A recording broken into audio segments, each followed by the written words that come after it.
Hello there, it's Austin. When you think about rivalry in beer, what do you usually think about? Maybe it's your uncles arguing about whether Miller Lite is better than Coors Light, or maybe the argument between West Coast IPA and East Coast IPA. I'm sure there's even people somewhere that argue about porter versus stout. Well, one of my favorite rivalries in beer is between two towns that lie not too far apart along the Rhine River in Germany. They each make their own distinct but similar beer, the Altbier and the Kölsch. So let's make one of each and talk about what makes them different.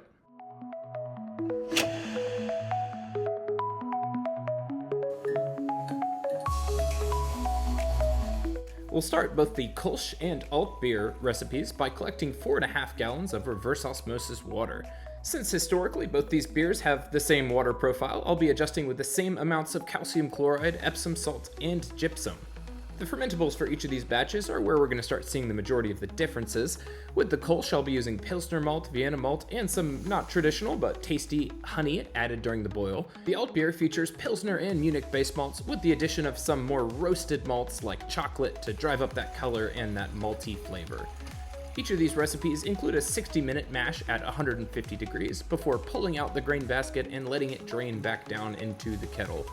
During the rinse process, we'll start to see the color differences between the two beers, with the Altbier on the right side adopting a much darker color because of the addition of those roasted malts.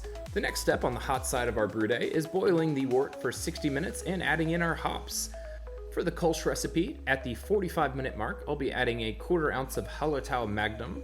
5 minutes before the boil has concluded, I'll be finishing up with 0.75 ounces of Tettnang hops.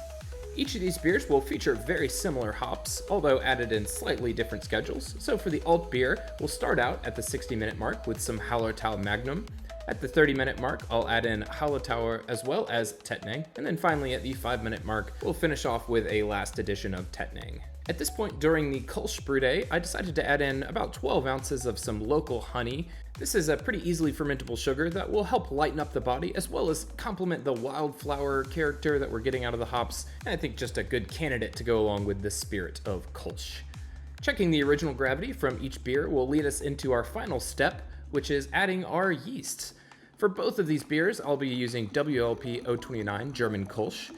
The one exception being, since I'm brewing these beers back to back, after transferring the Kölsch out of the fermenter, I'll just pitch my Altbier wort directly into that fermenter. These beers are similar enough that I'm not worried about any flavor crossover, and it saves a little bit of money instead of having to buy a separate yeast packet for each. The fermentation schedule for these beers will be the same, 10 days at 65 degrees Fahrenheit before temperature ramping up to 68 degrees Fahrenheit.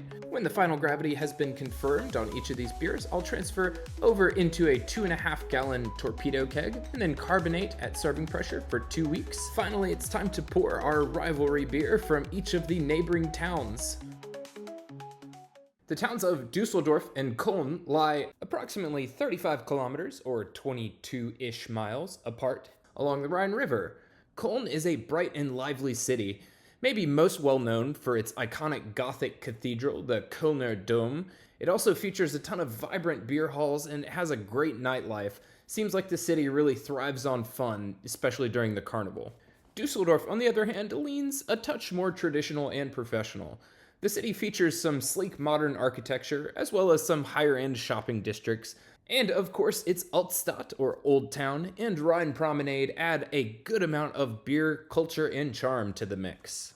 The similarities and differences between these neighboring cities are reflected in the beers that they produce. When the pale beer trend started to spread northward from Bavaria in the 19th century, Cologne embraced it and developed the Kölsch, while Düsseldorf stayed true to tradition with the darker Altbier. Despite their differences, though, like any good rivalry, both share Rhine-influenced water chemistry, yeast strains, and hop profiles, making them siblings. As far as how these two beers actually taste, I'm getting a much richer maltiness out of the Altbier. The lighter-bodied grain bill in the Kölsch allows the fruity yeast characteristics to really jump up and hit you right when you first take a sip. And if I really focus on it, I can detect a little bit of those characteristics in the Altbier, but it's much more of a reserved experience because the maltiness is really taking the center stage. I really love the historical differences between these two beers and how they reflect the culture of the cities that they represent. But if there's anything better than tasting some good beers, it's tasting some history alongside some good beers. So glad to get a chance to experience that with these two brews. Prost!